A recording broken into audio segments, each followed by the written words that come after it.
Pagdating naman sa mga negosyong may kinalaman sa teknolohiya, hindi rin nagpapahuli ang mga Pinoy.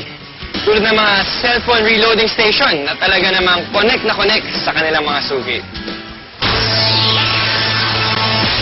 Sa panahon ngayon, isa na nga sa pangunahing pangangailangan natin ang cellphone. Kaya dapat lagi itong may load. At dito nakasilip ng pagkakataon ang iba nating mga kababayan para kumita. Ang V-Mobile, nakaisip ng paraan kung paanong sa pamamagitan lang ng isang telepono at isang SIM card, maaari nang makapagbenta ng load ng kahit anong network. Ang kaibahan nitong V-Mobile, gamit mo yung cellphone mo, makapagbebenta ka ng lahat ng klase ng prepaid, cards at saka electronic, para magkaroon ka ng negosyo. Taong 2008, nang simulan ng V-Mobile ang negosyong ito. Ang sistemang gamit nila, all-in-one load service, kaya one-stop shop ang kanilang serbisyo.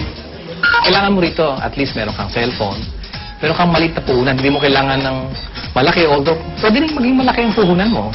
Yan ay depende sa kung plano mo sa negosyo.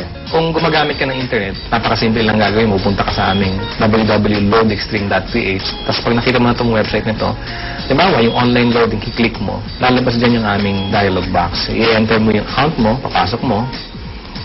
So, in this case, pipiliin ko na lang, papasok ko yung aking sikretong PIK.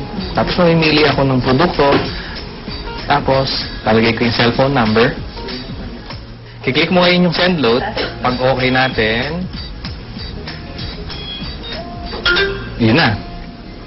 Pero paano ka nga ba kikita sa negosyong ito? Halimbawa, may magpapaload sa iyo ng 100 pesos. Ang babawas sa load wallet mo ay 90 pesos lang. Ibig sabihin, may 10 piso kang kita sa bawat 100 na i-reload mo sa iyong customer. Kung kumikita ka ng 100 pesos kada araw sa pagre-reload, sa loob ng isang buwan, may kita kang 3,000 piso. Anip, tulad ni Peewee, na nakatuwaan lang daw noong una ang reloading business. Kasi nabuhat kami, nung nag-start kami noon, magbabarkada lang kami. So every night magkakasama kami. Nakakatuwa. Nung 5 lang kami nagsimula. 5 members na kami. Kapatid ko, mga barkada ko. Tapos may nagulat ako, yung 5 tao nagsimula niya. Ngayon, ano na kami? Almost 100,000. So actually, nag-drag pa siya ng 100,000 members. Ngayon, sa simpleng pagpindot-pindot lang daw niya ng cellphone, kumikita raw si Peewee ng mula 1,000 hanggang 5,000 piso kada linggo. Ano pang hinihintay niyo mga kapartner? Oras na para ang hilig niyo sa paggamit ng cellphone, pakinabangan niyo rin at maging isang maliit na negosyo.